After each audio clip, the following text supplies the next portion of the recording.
आपको बता दें, आरजेडी नेता अब्दुल बारी सिद्दीकी ने महिला आरक्षण कानून पर विवादित बयान दिया है।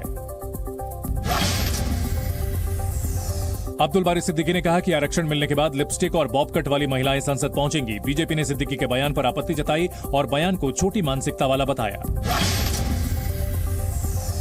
विश्व हिंदू परिषद और बजरंग दल राम मंदिर आंदोलन में जान गंवाने वाले लोगों के परिवारों को सम्मानित करेंगे। राम मंदिर जाने वाले मुख्य मार्गों पर आंदोलन से जुड़े बड़े बड़े लोगों की मूर्तियां भी लगाई जाएंगी।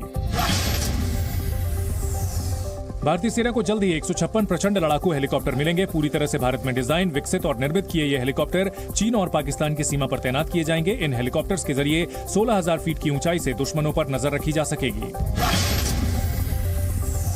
हिमाचल प्रदेश के लाहौल स्पीति में मौसम का मिजाज एक बार फिर बदल गया है। स्पीति के लोसर और लाहौल के तेलिंग में बर्फबारी के बाद तापमान में गिरावट दर्ज की गई। कनाडा के बाद स्कॉटलैंड में भी खालिस्तानी चरमपंथियों ने भारतीय उच्चायुक्त के साथ बदसलूकी की। स्कॉटलैंड में तैनात भारतीय उच्चायुक्त विक्रम दोराईस्वामी को गुरुद्वारे में जाने से रोका गया। दोराईस्वामी स्कॉटलैंड के ग्लासगो स्थित एक गुरुद्वारे के लंगर में शामिल होने के लिए न्योता मिलने पर पहुंचे थे, लेकिन जैसे ही उनकी कार गुरुद्वारे के गेट पर पहुंची, वहां कुछ कट्टरपंथी पहुंच गए और नारेबाजी करने लगे। ये लोग दोराईस्वामी की कार के आगे खड़े हो गए। जब चरमपंथियों ने दोराईस्वामी को गुरुद्वारे में जाने से रोका तो भारतीय उच्चायुक्त ने उनसे बहस करने के बजाय वहां से निकल जाना ही बेहतर समझा। इस घटना के बाद दोराईस्वामी सुरक्षित हैं। वहीं भारतीय उच्चायुक्त के साथ बदसलूकी का मुद्दा भारत ने ब्रिटेन के सामने उठाया है। लेकिन गौर करने वाली बात यह है कि इस पूरे घटनाक्रम के दौरान किसी ने भी इन कट्टरपंथियों को रोकने की कोशिश नहीं की।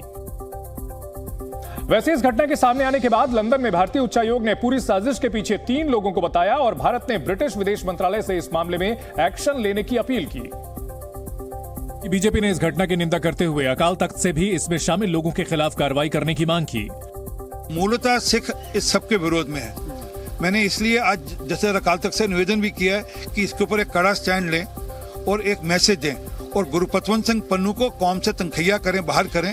बीजेपी नेता मनजिंदर सिंह सिरसा ने भी स्कॉटलैंड में हुई घटना की भर्त्सना की। जो लोग ऐसा करते हैं, ये लोग या तो सिक्खी को समझते नहीं हैं या तो सिखों को पूरी दुनिया में बदनाम करना चाहते हैं। ये जो घटना हुई है, इसकी मैं भी निंदा करता हूं और मेरे साथ साथ करोड़ों सिखों की भी यही भावना है। वहीं कांग्रेस में इस घटना को लेकर 2 अलग अलग तरह की राय नजर आई। कोई इस मुद्दे पर राजनीति करता दिखा तो किसी ने इस घटना को गलत करार दिया। भारत के एम्बेसडर जो कि बुलावे पे वहां गए थे, कुछ प्रो खालिस्तानी लोगों ने उनको जाने से रोका और वो चले गए। बहुत खेदजनक घटना है। हमारा जो डिप्लोमेटिक फेलियर है, मैं कह सकता हूँ काफ़ी हद तक डिप्लोमेटिक फेलियर है। कभी ऐसा नहीं देखा गया था और कनाडा के बाद में अगर इंग्लैंड में ऐसा हो रहा है तो बड़े दुर्भाग्य की बात है। जाहिर है राष्ट्रीय सुरक्षा और देश की गरिमा से जुड़े ऐसे मुद्दे पर भी राजनीति हो सकती है, जबकि जरूरत है तो सबको साथ आकर एक सुर में बोलने की। अल्पसंख्यकों पर अत्याचार को लेकर संयुक्त राष्ट्र महासभा में पाकिस्तान की भारी फजीहत हुई। एक अंतर्राष्ट्रीय संस्था ने अल्पसंख्यकों को लेकर पाकिस्तान सरकार की नीतियों की पूरी दुनिया के सामने आलोचना की। संयुक्त राष्ट्र मानवाधिकार परिषद के 54वें सेशन में European foundation for south Asian studies ने पाकिस्तान को अल्पसंख्यकों के लिए जहन्नुम करार दिया। The rise of Sunni Islamist extremism cultivated by the Pakistani military establishment has created a hostile environment for religious minorities, including the Shia, Ahmadiyya, Christian, Hindu and Sikh communities. European foundation for south Asian studies के research analyst ने पूरी दुनिया को बताया कि कैसे इस निंदा के नाम पर अल्पसंख्यकों को पाकिस्तान में मारा जा रहा है। The blasphemy and anti-Ahmadiyya laws currently enforced in Pakistan have enabled Islamist extremists to operate with legal cover and persecute non-Muslims on a daily basis. These religious minorities have become subject to frequent, unprovoked attacks. संयुक्त राष्ट्र में Sweden में कुरान जलाए जाने के खिलाफ पाकिस्तान ने एक प्रस्ताव पेश किया था, जिसके बाद EFSAS ने उसे आड़े हाथों लिया और मानवाधिकार पर दुनिया को ज्ञान देने वाले पाकिस्तान के मुंह पर करारा तमाचा जड़ दिया। नेशनल इन्वेस्टिगेशन एजेंसी ने ISIS के 4 आतंकियों की तस्वीर जारी की है। इनमें से 3 आतंकियों के दिल्ली में और 1 आतंकी के ओमान में छिपे होने की खबर है। 3 आतंकियों की तलाश में नेशनल इन्वेस्टिगेशन एजेंसी ने दिल्ली के अलग अलग इलाकों में छापेमारी की।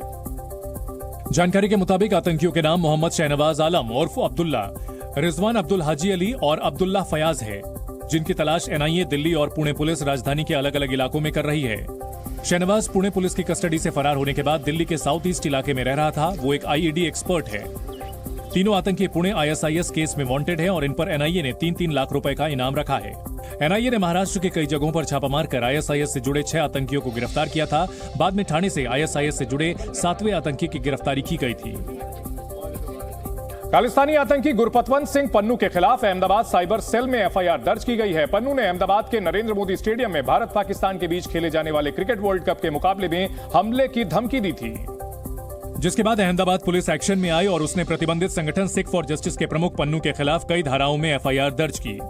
पुलिस ने कहा कि पन्नू ने सोशल मीडिया पर धमकी भरे संदेश पोस्ट किए और माहौल खराब करने की कोशिश की। एक ऑडियो क्लिप कई लोगों को भेजी गई थी जिसमें धमकी देने वाले ने खुद को पन्नू बताया था। क्लिप में अहमदाबाद में खालिस्तान का झंडा फहराने और निज्जर हत्याकांड का बदला लेने की बात कही गई थी। जी न्यूज़।